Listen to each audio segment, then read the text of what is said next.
আজকে আশ্চর্য হয়ে যায় আমার দেশের জাতীয় পতাকা, আমার দেশের জাতীয় সঙ্গীত আমার দেশের পাঠ্যপুস্তকে শেষের পাতায়। কেন? সারা জীবন আমার দেশের জাতীয় সঙ্গীত আমার দেশের জাতীয় পতাকা আমরা প্রথম পাতায় পেয়েছি, এবং জাতীয় সঙ্গীতকে আমরা এতটা শ্রদ্ধা করি, জাতীয় পতাকাকে আমরা এতটা স্যালুট করি। পিটি প্যারেড যখন হয় প্রত্যেকটা স্কুলে, আমরা শ্রদ্ধা ভরে তাদেরকে স্মরণ করতাম, শ্রদ্ধা ভরে তাদেরকে স্যালুট করতাম। সেই জায়গাটাই নষ্ট করে দিছে।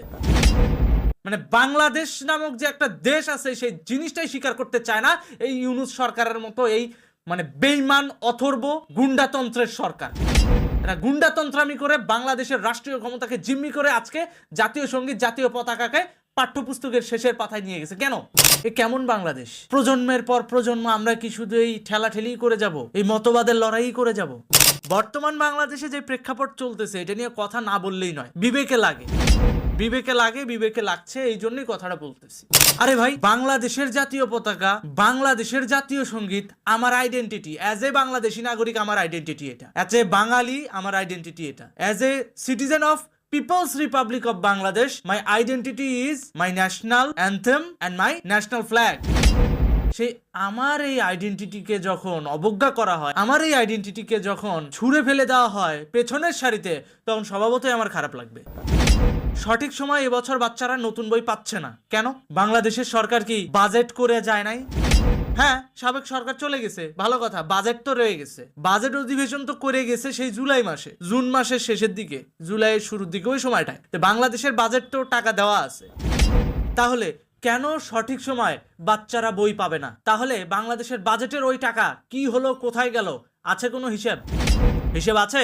নাই। আবার কিছু কিছু জায়গায় আংশিক নতুন বই দেওয়া হবে শুনলাম। তো আংশিক নতুন বইয়ের একটা ডেমো যখন মন্ত্রণালয়ে আসার পর দেখা গেল বইয়ের শেষের পাতায় জাতীয় সঙ্গীত, শেষের পাতায় জাতীয় পতাকার ছবি।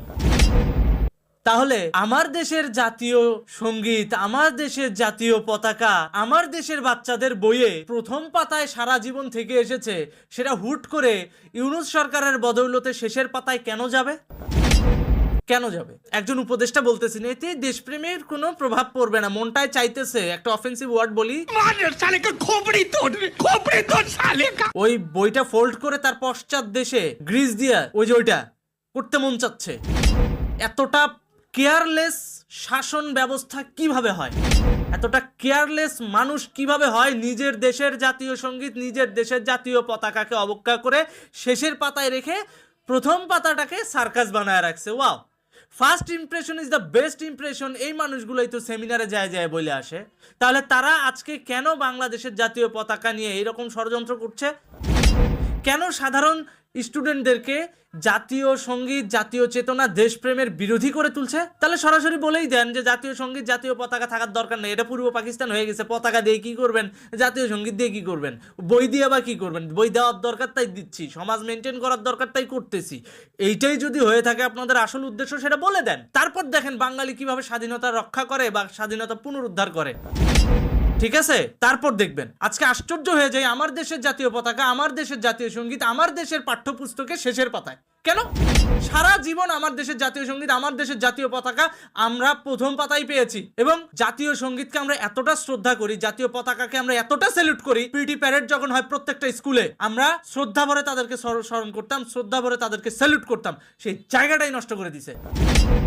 মানে বাংলাদেশ নামক যে একটা দেশ আছে সেই জিনিসটাই স্বীকার করতে চায় না এই ইউনূস সরকারের মতো এই মানে বেঈমান অথর্ব গুন্ডাতন্ত্রের সরকার।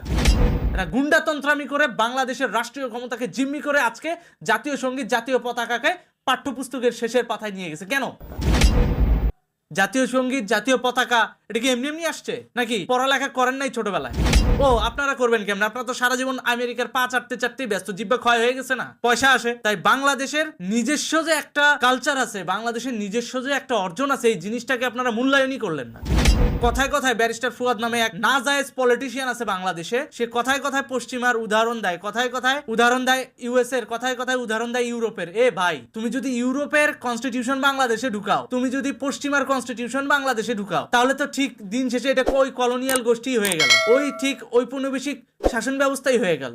তাহলে ওদের সাথে আমাদের পার্থক্যটা রইল কোথায়? ওদের সাথে আমার প্রত্যেকটা ক্ষেত্রে পার্থক্য আছে, ভৌগোলিক ক্ষেত্রে পার্থক্য আছে, কালচারাল ক্ষেত্রে পার্থক্য আছে। সুতরাং ওদের দেশের সিমটম, ওদের দেশের সংস্কৃতি, ওদের দেশের সংবিধানের ধারা বাংলাদেশে ঢুকাবা না। বাংলাদেশের মানুষের পালস কিন্তু অন্যরকম, বইলা দিলাম আজকে। কারণ আজকে আমার মেজাজটা খারাপ হয়ে গেছে যখন দেখি তোমাদের এই পশ্চিমা অনুশাসন অনুসরণ করতে যায় আমার দেশের জাতীয় সঙ্গীত, আমার দেশের জাতীয় পতাকা পাঠ্যপুস্তকের পেছনের পাতায় চলে যায়, তখন স্বভাবতই তোমাদের মতো দেশদ্রোহীদেরকে এক হাত নেওয়ার বিষয়ে কোনো ছাড় দেওয়া উচিত না। কি ভেবেছো বাংলাদেশের কি কৃষ্টি কালচার নাই? তোমরা আমেরিকার তাবেদারি করবা, তোমরা পশ্চিমাদের তাবেদারি করবা, তোমাদের তাবেদারিতে কি আমার বাংলাদেশ চলবে? আমার বাংলাদেশ চলবে 16 কোটি কৃষকের যেই চিন্তাধারা, যেই কালচার, যেই পয়েন্ট অফ ভিউতে তারা বাংলাদেশটাকে দেখতে চায়, সেই পয়েন্ট অফ ভিউতে, এবং সেটা অবশ্যই মুক্তিযুদ্ধের আদর্শে। তোমার মতো পাকিস্তানের আইএসআই এর দালাল কিংবা ডক্টর ইউনূস গভর্নমেন্টের মতো বাংলাদেশের কালচার, বাংলাদেশের মুক্তিযুদ্ধকে অবজ্ঞা করার মতো মানুষ দিয়ে কখনোই এই বাংলাদেশের শাসন ব্যবস্থা চলতে পারে না, চলবে না। ডক্টর ইউনূস কি পাইছে? শহীদ বেদিতে 16 ডিসেম্বরে শ্রদ্ধা জানাইতে চায় জুতা পরে। আমরা বুঝি না কোনটা মন থেকে শ্রদ্ধা জানানো আর কোনটা লোক দেখানো শ্রদ্ধা জানানো। রাষ্ট্রপতি সবার মহামান্য হয়ে যদি খালি পায়ে যে শহীদ বেদিতে শ্রদ্ধা জানাতে পারে, তাহলে ডক্টর ইউনূস কি এমন হয়ে গেছে যে তার পায়ে স্যান্ডেল পরে যাইতে হবে শহীদ বেদিতে শ্রদ্ধা জানাতে, বুদ্ধিজীবীদেরকে শ্রদ্ধা জানাতে? বুদ্ধিজীবীদেরকে শ্রদ্ধা জানাতে হলে ডক্টর ইউনূসের পায়ে স্যান্ডেল পরতে হবে, এই চিন্তাধারা বা এই অনুমতি তাকে দিয়েছে কে? সে কি বাংলাদেশের মুক্তিযুদ্ধের ইতিহাস সম্পর্কে জানে না? স্বয়ং রাষ্ট্রপতি যদি স্যান্ডেল খুলে খালি পায়ে এসে শহীদ বেদিদের শ্রদ্ধা জানাতে পারে, বুদ্ধিজীবীদেরকে শ্রদ্ধা জানাইতে পারে, বুদ্ধিজীবীর ওই বদ্ধভূমিতে যে শ্রদ্ধা জানাইতে পারে, তাহলে ডক্টর ইউনূস কি হয়ে গেছে? কি? সে তো সেরফ একজন অসাংবিধানিক উপদেষ্টা। সাংবিধানে উপদেষ্টা নামে কোনো পদ নাই, জোর করে জিম্মি করে আছে। মাননীয় রাষ্ট্রপতির উচিত জাতিসংঘে এটার ব্যাপারে আপিল করা।